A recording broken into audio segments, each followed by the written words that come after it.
Ce petit tuto, on va voir comment fonctionne l'onglet de calcul des poutres de Predim. Donc on va voyager un peu dedans et voir à quoi tout correspond.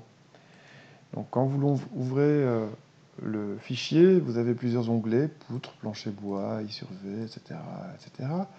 Ce qui nous intéresse, nous, c'est de rester sur l'onglet quand même principal qui est le prédimensionnement des poutres.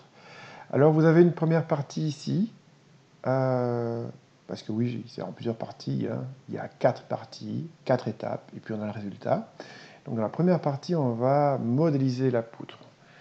On va choisir le schéma statique qui est le plus adéquat, entre le 1 et le 7, entre 1 et le 6 plutôt, pour la poutre qu'on a devant nous, et qu'on veut dimensionner. La deuxième étape, c'est de donner des charges et des dimensions à cette poutre. Sa portée, elle va être écrite ici, 5,2 mètres par exemple, ce qui est écrit là. Oui, il faut ne mettre des valeurs que dans ce qui est en rouge sur jaune.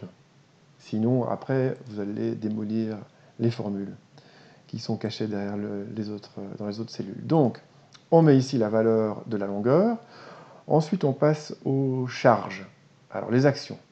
On a le poids propre de la structure, on a des surcharges permanentes, on a les charges variables, ici, ou charges d'exploitation, on a l'anthrax, que l'on va mettre là, et si on a fait ça pour une poutre usuelle, ben, ça va se calculer tout seul, automatiquement, avec les coefficients de sécurité nécessaires. Et donc, par exemple, ici en élu, on a 8,7 kN par mètre. Il y a des petites cellules additionnelles quand on a plusieurs niveaux sur une même poutre, quand on a le poids propre de la poutre qui intervient et qui n'est pas négligeable, quand on a des surcharges permanentes telles qu'un mur par exemple qui intervient sur la poutre, qui n'est pas négligeable. Troisième étape, on va dimensionner la poutre à la flèche, c'est-à-dire qu'on va lui imposer d'avoir soit une limite qui sera une fraction de la portée, ici 5,2 mètres, donc là on impose 1/300 de flèche au grand maximum. Ou alors on peut aussi imposer, par exemple, une valeur absolue, genre 1 cm. Voilà, je ne veux pas que le plancher ou que la poutre fléchisse et se déforme en son milieu si elle est sur 2 appuis, comme c'est dans le schéma statique numéro 2, de plus de 1 cm, donc j'indique 1 cm. Enfin, quatrième étape, on choisit le matériau. Vous avez là 6 matériaux préencodés. Le 1, c'est du bois, sorti d'un arbre, hein, du sapin, du Douglas, ce que vous voulez. Le 2, du lame collé. Le 4, de l'OSB. Oui, il se peut que ce soit utile. Et surtout utile, le 5 et le 6. Le 5 pour l'acier et le 6 pour le béton. Alors vous voyez que ici le résultat change à chaque fois.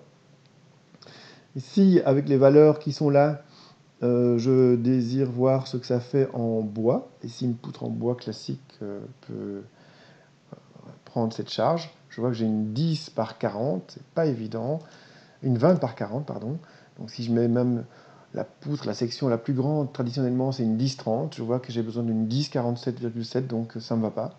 Je vais passer en lame collé, je vais prendre le 2.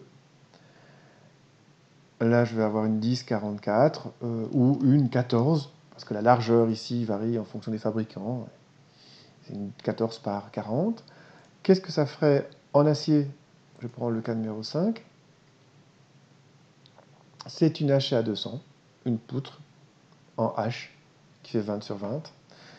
Qu'est-ce que ça ferait en béton?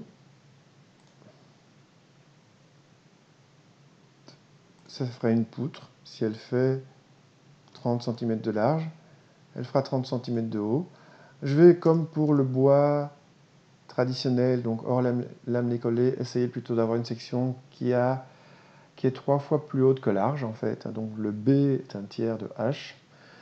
Mais je ne peux pas descendre en dessous de 15-20 cm pour faire du béton coulé, donc là je ne vais pas descendre en dessous de 20 cm, sinon avec le farillage, etc., c'est impossible.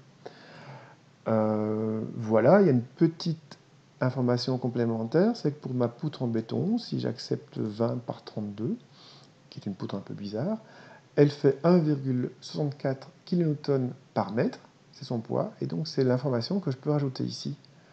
Donc je vais mettre 1,64 qui va intervenir, faire augmenter la charge sur la poutre et augmenter la hauteur de la poutre, et donc augmenter son poids en final, 1,76. Et donc je vais agrandir le poids de la poutre, je vais même mettre 1,9 directement. Là, elle plafonne à 1,77. Et donc, voilà, j'ai une poutre qui fait 20 par 36. Voilà ce que je retiens pour le cas spécifique du béton. Pour l'acier et pour le bois en général, on néglige cette case-là. Voilà, vous savez comment fonctionne le fichier Predim pour les poutres.